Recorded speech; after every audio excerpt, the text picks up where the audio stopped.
Let's be perfectly honest here. Star Wars has been a dead franchise for a number of years now.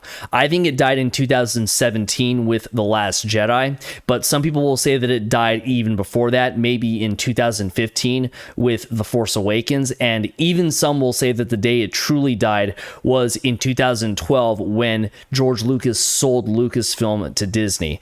But however you slice it, the writing has been on the wall for the Star Wars franchise for a long time now. So the airing of the Acolyte Episode 3 doesn't mark so much the death of Star Wars, but what it marks is Kathleen Kennedy and her cronies' ultimate success in turning the corpse of Star Wars into this Buffalo Bill skin suit for their own identity politics agenda. I mean, this shit does not even resemble Star Wars anymore. Now, you probably remember years ago how Kathleen Kennedy did that cringy "the Force's female virtue" signal, and how that effectively served as the guiding vision for a number of Disney Star Wars projects thereafter. Well, the Acolyte Episode 3 is the ultimate realization of that terrible vision. This entire episode is a flashback to when May and Osha were young, and it shows how they were ultimately separated.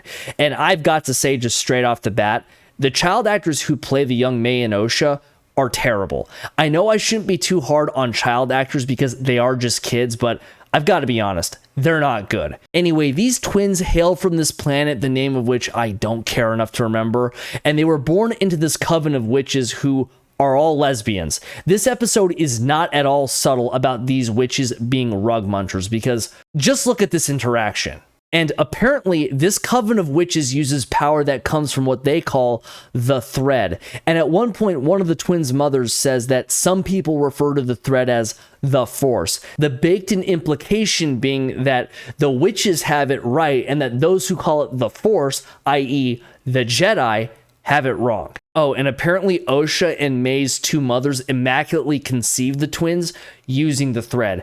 And there's one point at which one of the mothers says how women like them aren't accepted in the galaxy.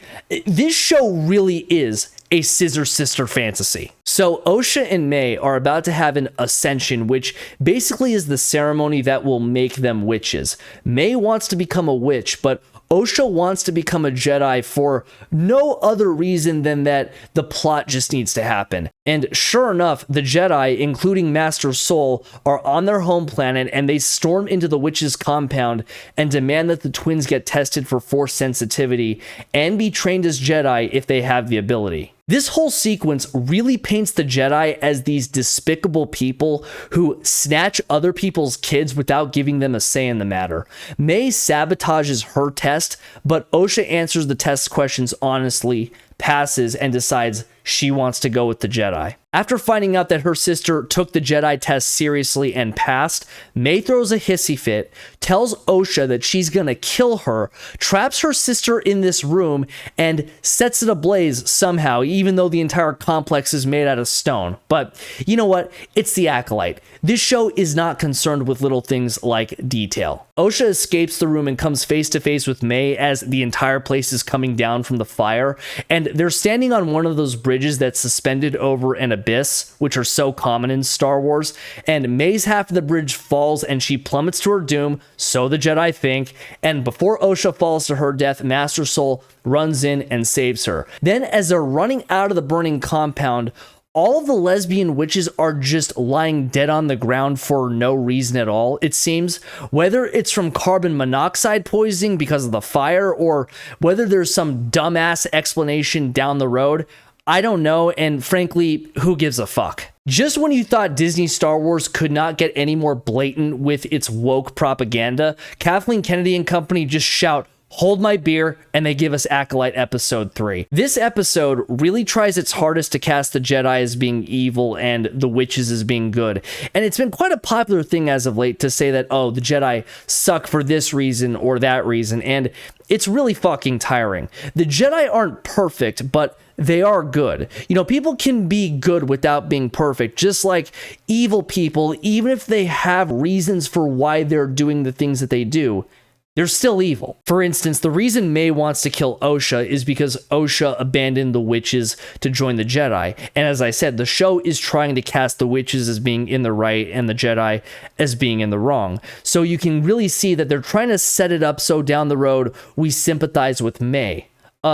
No, sorry. She's evil. Star Wars is at its very core about good versus evil, but the Acolyte is made by people who are either unable or unwilling to grasp this concept. So even without the blatant alphabet people pandering, the Acolyte would still be a terrible Star Wars show. I get the impression that a lot of people are going to be done watching and reviewing the Acolyte after episode 3, because this episode really is that bad, and its creative decisions were clearly just made out of spite for old school Star Wars fans who for many years have voiced their concerns about the direction in which this franchise has headed. And the clear message from Kathleen Kennedy and Leslie Headland in this show is, we're in control now, fanboys, deal with it.